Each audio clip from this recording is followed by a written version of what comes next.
Hi guys, Roxana from the blog acquaintlife.com. Today I have for you 10 ways to host a stress-free Thanksgiving.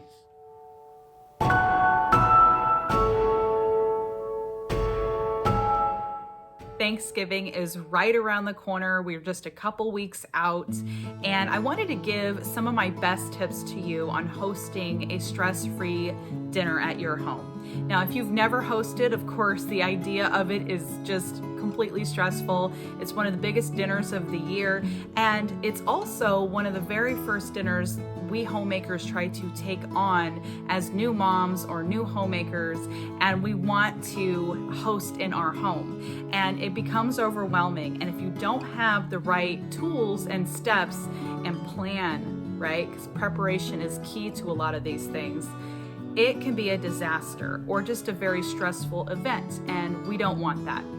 I want to give you some of my best tips, both as somebody that's hosted and somebody that's been to some really bad Thanksgivings. I always think when entertaining or hosting any event in my house, I'm constantly thinking of ways to make people more welcomed, more comfortable, and I also think, what did I not like about a place that I've been to? So the first thing I want to talk about is making your guest list.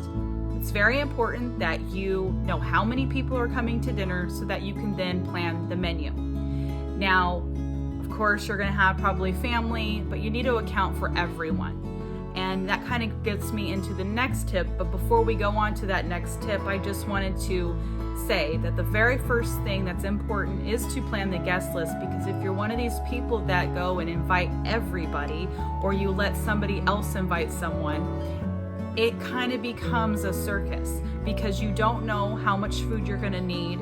You end up stressing out about chairs and place settings and things that if you were to prepared and knew ahead of time, those things wouldn't even be an issue on the day of. So make sure you know who's coming to dinner, have a head count prior to the dinner, and then that way the rest of your preparing and your planning will go a little bit smoother because you know what to expect. Now, on the note of guest lists, now we need to make sure that everybody has a place to sit. I guess it would be a pet peeve about going to dinners, Thanksgivings, Christmases, and I don't like where sometimes if somebody has maybe not planned ahead, okay, it's all happened to us, but where they have people kind of sit wherever they want and no one's really eating dinner together. I don't like this sort of thing, and I have a small home. So if you have a small home, trust me, there are ways to combat this issue. There's no need for everybody to sit in other rooms, on the floor, on your couch eating dinner. You want your guest comfortable and you want them to have a place to sit. Okay, so a great thing that I have that I want to share with you, if you do not have a very long dinner table, I actually have a very long dinner table, but I have a huge family, so it does not seat everybody if I invite everybody. So I have an extra table that's a fold-up table that I'm going to show here.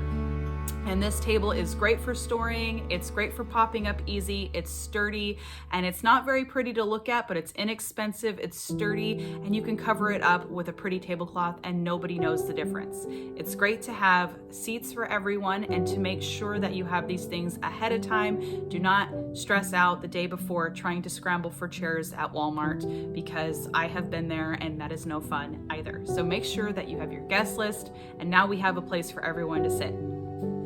Now, this might not seem like it needs to be on this list because, of course, we're having Thanksgiving. We know there needs to be food, but planning your menu, okay, is very important. Of course, there's a lot of traditional items you're going to have on the table. Obviously, you can ask people to bring dishes, but if you're like me, I like to make most of the food myself because I like the presentation. And if you're like that, even if you're not like that, let's scratch that. Even if you're not like that, let's say you're doing the turkey and a few sides. My tip here is to plan the menu, one, but number two, make what you know how to make, okay? I understand that this time of year, there's 1,000 different recipes on Pinterest and they look so pretty and we want to try it. That's great. That's great for another time, okay? Maybe when you're a guest and you would like to bring a covered dish to someone else's Thanksgiving, you could try that recipe out. But I highly recommend not trying new recipes the day of a dinner party or a Thanksgiving dinner. I have done it, and that's why I'm telling you not to do it. It is not a good idea. If you do not know how to make something or you've never made it before, it's not a good time to try new things. You want to know exactly what you're getting into, exactly how to make something. And so therefore, I suggest and recommend to make things that you have made before, that you know how to make, and that is a part of your menu for that morning. To add a little bit to that, okay? I understand that I make a lot of things from scratch. My recipes are all from scratch. That's wonderful. But if you need store-bought help, get store-bought help. If you don't have time to make pie crusts, although they're very easy, don't make the pie crust then.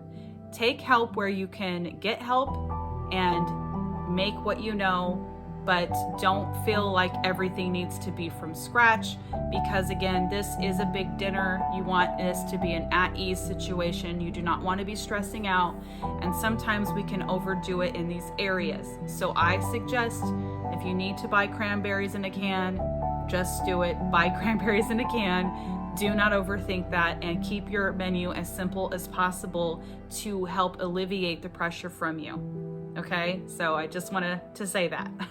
Number 4, I think we're on number 4. I want to talk about dishes. Now, I am big on using real dishes. I do not like any kinds of plasticware. Normally, I don't like any paper plates. I'm not a paper plate person. And if you're wanting to keep things nice, but you don't want to have to wash all those dishes, I actually found for my daughter's Sweet 16, I wanted to do the same thing. I served a beautiful dinner, but I found these really great plates, and I'm going to show them here in the video, but I have one right here, and they are very sturdy, and it came as a set, and it was so wonderful to have things look beautiful on the table, yet they just went right in the trash.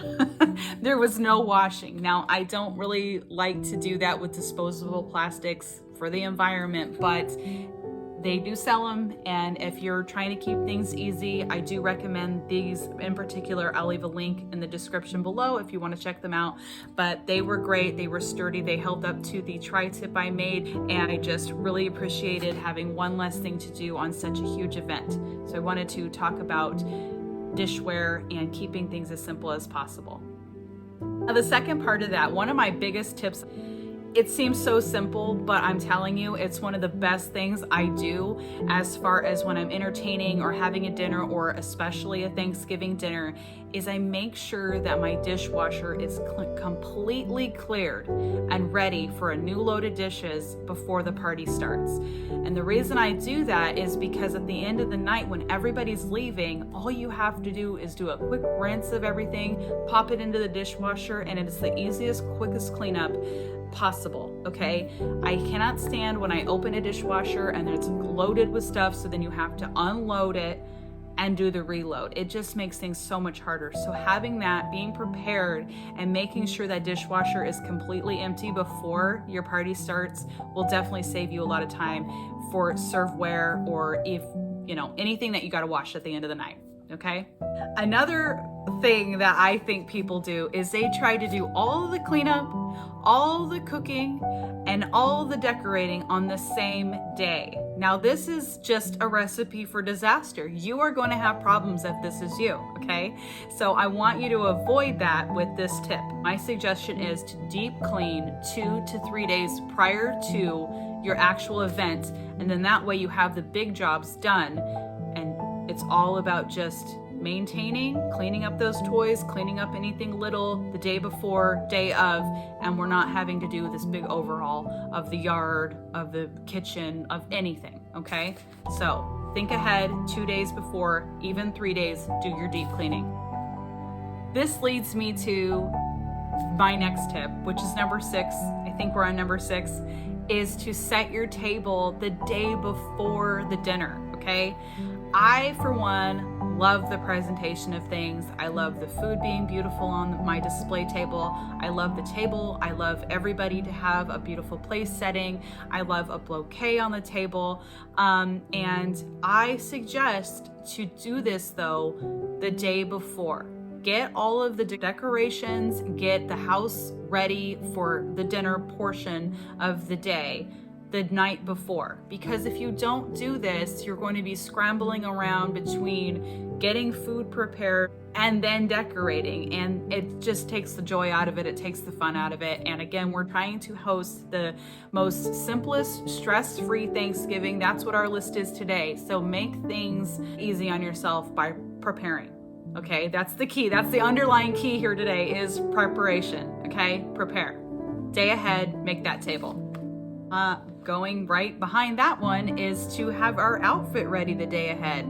Plan a simple outfit and our makeup to be simple. We don't want to do any new kinds of hairstyles or to do any sort of complicated updos for the day. We want to keep things simple. We want to keep our makeup classic, and we want to know what we're going to wear the night before, because if you're trying to find a dress, a sweater, nylons, what have you, chances are it'll go missing the day that you need it. So make sure you plan ahead for that. My 8th tip is to make a drink area where people can do a self-serve drink. Okay, like make a bar, basically. It doesn't have to have alcohol if you're not serving alcohol, but I like to keep my guests kind of out of the way of the kitchen on these days. And if you have people popping in for something to drink, it kind of makes it to where they're in the way. You never want to make people feel like they're in the way at an event, okay?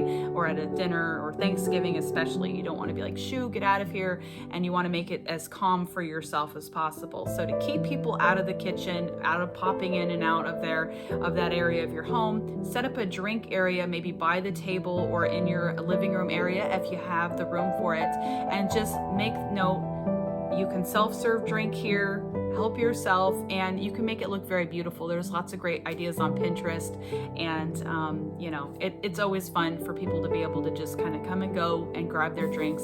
And alongside this, you can also put a few snacks or appetizers out at this time as well. And it keeps a nice even flow for entertaining. People have something to snack on and have a drink while you're maybe busy in the kitchen, and it doesn't feel so rushed or feel like you're neglecting your guests at all. Number 9, keep dessert simple.